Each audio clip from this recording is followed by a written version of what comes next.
Baik, pemirsa, kami lanjutkan dialog kita di Prime Time News. Sudah ada dua narasumber yang bergabung dalam dialog kita kali ini. Kabag Humas BNN, Bapak Slamet Pribadi. Selamat malam, Pak Slamet. Malam, Evi. Dan kemudian ada juga Sekjen Granat, Pak Asar Suryo Broto. Selamat malam, Pak Asar. Evi. Oke, saya akan ke BNN dulu yang juga menjadi partner dari Kemenkumham melakukan sidak partner ini. Kita memang. Partner memang ya. Pak, ini menarik. Ada data dari BNN, saya catat. Ini dilansir 22 Mei, 75% peredaran narkotika di Indonesia dikendalikan di balik jeruji, ya kan? Omsetnya adalah 63,1 triliun per tahun. Pak, saya mau tanya soal omset ini. Ini omset peredaran narkotika di dalam lapas atau omset narkotika yang dikendalikan dari dalam lapas? Mungkin perlu saya perbaiki. 63,1 ini adalah kerugian material di Indonesia. Oke, bukan omset ya berarti ya? Bukan omset. Ini kerugian material di Indonesia, hasil penyelidikan Ansel Riset antara Puslitkes UI dengan BNN. Lalu Pak, kemudian 75% peredaran narkotika dilakukan di balik jeruji. Itu seperti apa ini modus oleh pengendalian narkotika itu Pak di balik jeruji itu? Ya, ini disampaikan pada saat Kepala BNN ketemu Pak Yasona dan Mahkum Jakpol di BNN beberapa waktu yang lalu.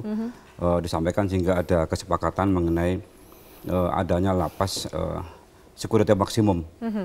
Dan ini memang diambil dari sebuah fakta penangkapan-penangkapan di seluruh Indonesia. Kemudian kalau kita melihat data jaringan itu, ujung itu pasti ada di lapas.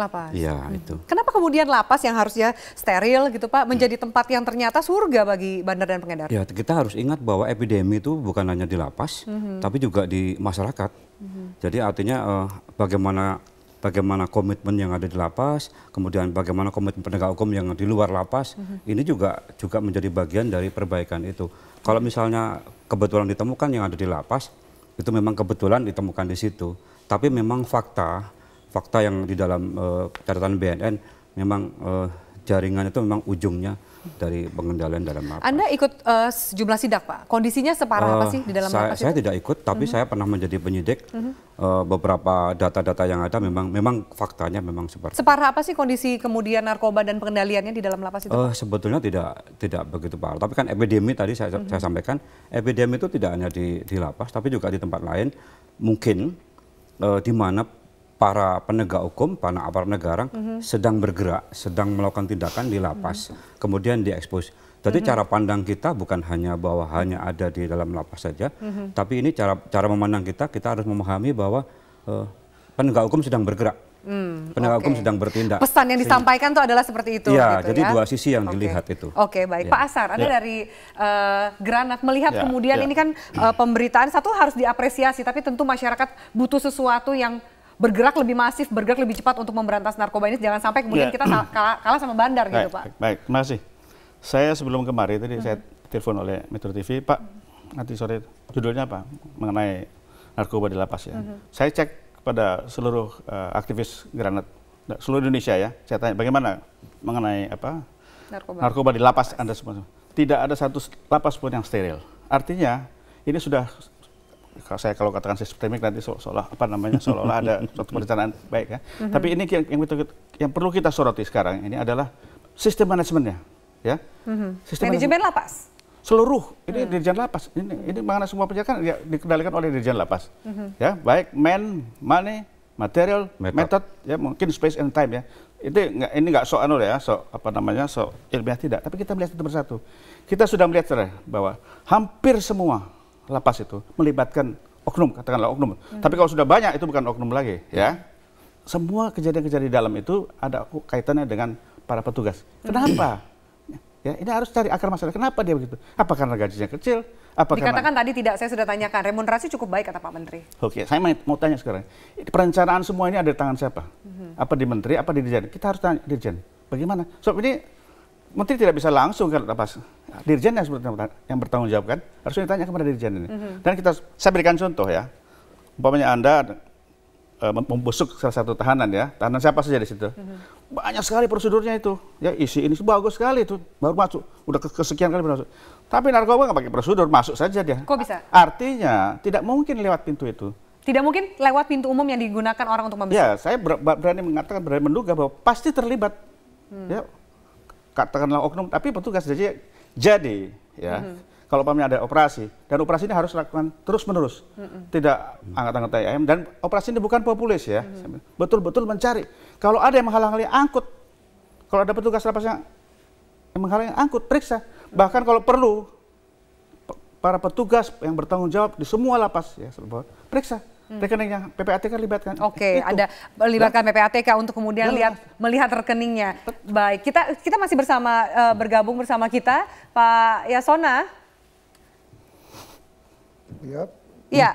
Ya, Vi. Baik, Pak Yasona, tadi ada sejumlah masukan kemudian terutama soal sistem dari manajemen lapas. Bagaimana tanggapan Anda bahwa ternyata ya jalur untuk memasukkan semua barang-barang haram itu dan juga alat komunikasi tidak lewat pintu yang digunakan pada umumnya untuk membesuk napi? Bisa saja terjadi, bisa saja. Tapi seharusnya semua tamu, semua orang harus melalui pintu utama, itu harus. Bahwa yang menjadi persoalan ada petugas yang justru menjadi kurirnya ke dalam, itu baru persoalan besar. Karena dia tetap dari jalan situ, apalagi kalau menyangkut kepalanya misalnya, KPLP-nya, dia kan tidak mungkin diperiksa. Jadi coba dibayangkan sekarang ini ada sekitar 32.000 bandar dan kurir narkoba ada di dalam. Ya, 32.000 ini punya jaringan di luar. Ya. Dan di dalam itu banyak juga pengguna. Ya.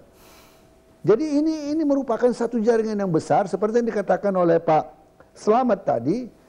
Masalahnya tidak hanya di lapas tetapi juga dari luar. Orang jaringan yang dari dalam ini tidak juga hanya mengatur untuk jaringan masuk ke dalam lapas. Ya. Tetapi juga mengatur, mungkin melalui tamu-tamunya, mengatur jaringan untuk berdagang di luar. Karena dia orang-orang yang sudah terbiasa kurir di dalam, kurir maupun bandar. Sekarang giliran dia masuk di dalam, ya, untuk mengakomodasi kepentingan keinginan orang-orang yang ada di dalam untuk narkoba itu barangkali yang masuk ke dalam itu tidak sebanding dengan mereka yang atur di luar. Bayangin saja, sesuai dengan data yang disampaikan BBN, antara 4 sampai 5 juta sekarang di Indonesia itu pecandu narkoba.